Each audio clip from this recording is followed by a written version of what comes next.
안녕하세요. 2025년 7월 31일 목요일 매일 성경 말씀 묵상 시간입니다. 오늘 함께 읽고 나눌 말씀은 요한계시록 20장 1절에서 15절까지입니다. 제가 본문을 세 번역으로 읽도록 하겠습니다. 나는 또 한 천사가 아비소스의 열쇠와 큰 사슬을 손에 들고 하늘에서 내려오는 것을 보았습니다. 그는 그 용, 곧 악마요 사탄인 그 옛뱀을 붙잡아 결박하여 아비소스에 던지고 닫은 다음에 그 위에 봉인을 하여 1000년 동안 가두어 두고 1000년이 끝날 때까지는 민족들을 미혹하지 못하게 하였습니다. 사탄은 그 뒤에 잠시 동안 풀려 나오게 되어 있습니다. 내가 또 보좌들을 보니 그 위에 사람들이 앉아 있었는데 그들은 심판할 권세를 받은 사람들이었습니다. 또 나는 예수의 증언과 하나님의 말씀 때문에 목이 베인 사람들의 영혼을 보았습니다. 그들은 그 짐승이나 그 짐승 우상에게 절하지 않고 그들의 이마와 손에 그 짐승의 표를 받지 않은 사람들입니다. 그들은 살아나서 그리스도와 함께 1000년 동안 다스렸습니다. 그 나머지 죽은 사람들은 1000년이 끝날 때까지 살아나지 못하였습니다. 이것이 첫째 부활입니다. 이 첫째 부활에 참여하는 사람은 복이 있고 거룩합니다. 이 사람들에게는 둘째 사망이 아무런 세력도 부리지 못합니다. 이 사람들은 하나님과 그리스도의 제사장이 되어서 1000년 동안 그와 함께 다스릴 것입니다. 1000년이 끝나면 사탄은 옥에서 풀려나서 땅의 사방에 있는 민족들, 곧 곡과 마곡을 미혹하려고 나아갈 것입니다. 그리고 전쟁을 하려고 그들을 모을 것인데 그들의 수는 바다의 모래와 같을 것입니다. 그들은 지면으로 올라와서 성도들의 진과 하나님께서 사랑하시는 도시를 둘러쌌습니다. 그러나 하늘에서 불이 내려와서 그들을 삼켜버렸습니다.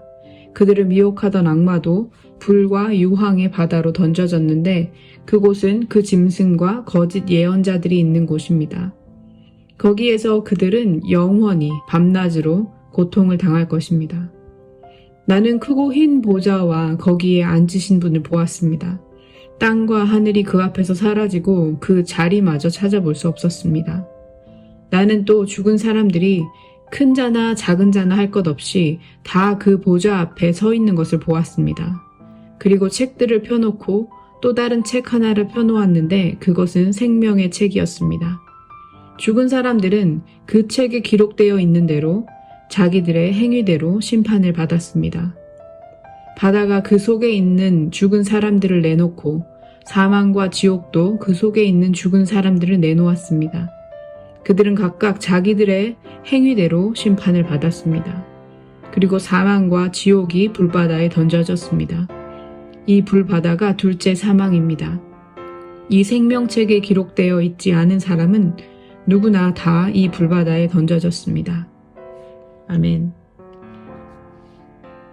오늘 묵상할 본문은 요한계시록 20장 1절부터 15절까지입니다. 오늘의 본문을 제대로 이해하려면 앞선 17장에서 19장까지의 흐름을 함께 살펴볼 필요가 있습니다.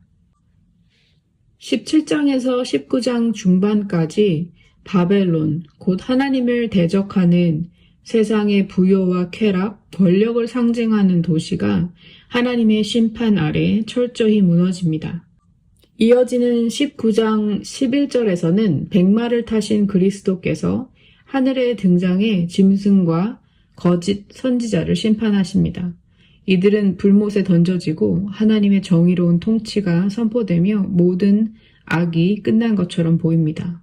그러나 오늘의 본문인 20장에 들어서면 우리는 악의 최종 실체인 사탄이 다시 등장하는 장면을 보게 됩니다.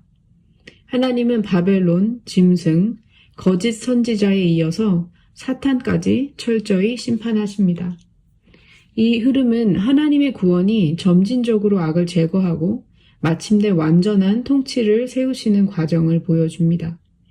그렇게 20장 전체의 내용은 사탄의 결박과 신실한 성도들의 다스림, 그리고 마지막 심판에 이르기까지 하나님의 주권 아래 구원이 어떻게 완성되는지를 보여줍니다.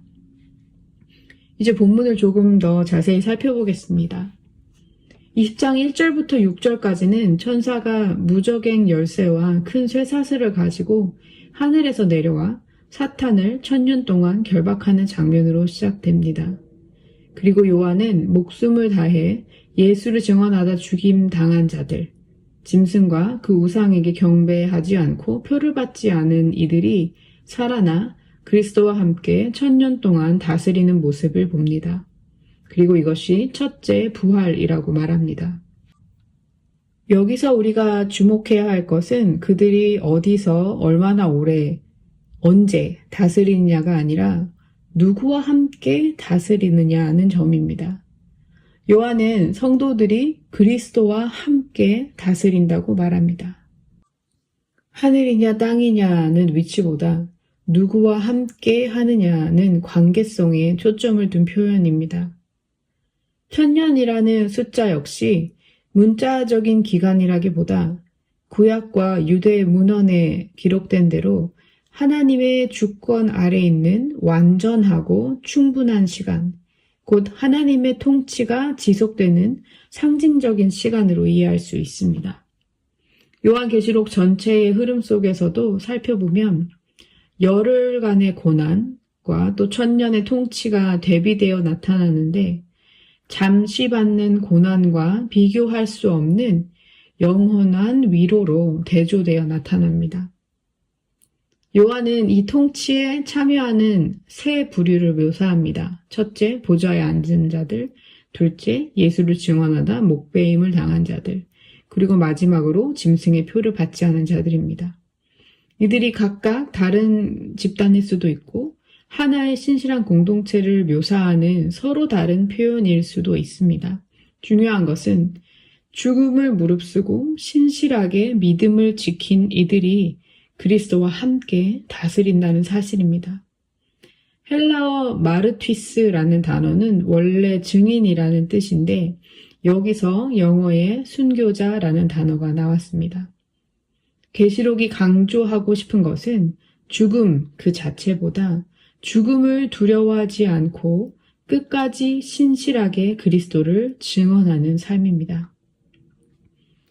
이어지는 7절부터 10절에서는 1000년이 끝난 뒤 사탄이 다시 풀려나 백성들을 미혹하고 하나님의 백성을 공격하는 장면이 나옵니다. 그러나 하늘에서 불이 내려와 그들을 멸하고 사탄은 짐승과 거짓 선지자가 있는 불과 유황이 타는 못에 던져집니다.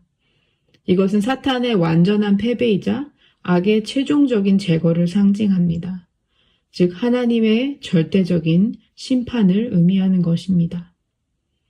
마지막으로 11절부터 15절까지는 크고 흰 보좌 앞에서 펼쳐지는 최후의 심판 장면이 그려집니다.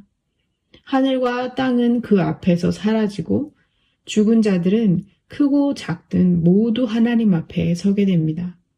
바다, 그리고 사망과 지옥, 즉 하데스도 자신이 품고 있던 죽은 자들을 다 내어놓습니다. 그리고 사람들은 각자의 행위에 따라 심판을 받습니다. 하지만 그 심판의 결정적 기준은 생명책에 이름이 기록되어 있는지 여부입니다. 생명책에 기록되지 않은 자는 불못에 던져지고 이것은 둘째 사망, 곧 하나님과의 영원한 단절을 의미하는 것 같습니다. 요한계시록 20장은 그저 1000년 왕국이라는 시대를 설명하려는 본문이 아닙니다. 이 말씀은 그보다 더 깊이 있는 메시지를 우리에게 전합니다. 1000년은 단지 먼 미래가 아닌 사탄의 권세로부터 우리를 지키시는 예수님과 동행하며 살아가는 바로 지금 이 순간 우리의 오늘을 상징하기도 합니다. 예수 그리스도께서 이미 십자가와 부활을 통해 사탄을 결박하셨고 지금도 다스리고 계시다는 사실, 고난받는 성도들은 하나님의 나라에서 왕과 제사장으로 인정받고 있다는 위로와 소망, 그리고 하나님은 반드시 모든 악을 심판하시며 생명책에 기록된 자들에게는 구원을 베푸신다는 확신입니다. 오늘 이 말씀 앞에서 우리의 삶을 다시 돌아보게 됩니다. 그리스도와 함께 다스리는 삶이 내 일상 속에서 드러나고 있는지, 하나님의 통치가 내 선택과 생각을 이끌고 있는지, 생명책에 이름이 기록된 자답게 살아가고 있는지 묻게 됩니다. 오늘도 이 말씀을 붙들고 주님의 다스림 안에서 신실하게 살아가기를 소망합니다. 함께 기도하겠습니다. 주님, 오늘도 말씀 앞에 저희의 삶을 돌아봅니다. 세상은 여전히 불합리하고 악이 승승장구하는 것처럼 보일 때가 많습니다. 그러나 주님, 당신의 심판은 결코 늦지 않으며 당신의 다스림은 결코 흔들리지 않는 줄 믿습니다.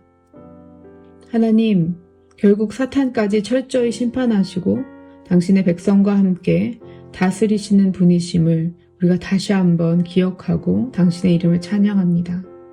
그 영광스러운 통치에 우리도 동참하게 하시니 감사합니다. 예수님과 함께 다스린다는 이 말씀이 먼 훗날의 약속이 아니라 오늘 우리의 삶에서 이루어져야 할 진리임을 깨닫게 하여 주십시오. 우리가 지금 어디에 있느냐보다 누구와 함께 있느냐를 더 생각하게 하시고 눈앞의 현실에 주눅들기보다 이미 이기신 주님을 바라보며 담대히 오늘도 믿음의 길을 걷게 하여 주십시오. 죽음을 무릅쓰고 신실하게 믿음을 지킨 자들처럼 우리도 오늘 이 자리에서 작은 일에 충성하며 하나님의 통치에 순종하는 삶을 살기 원합니다.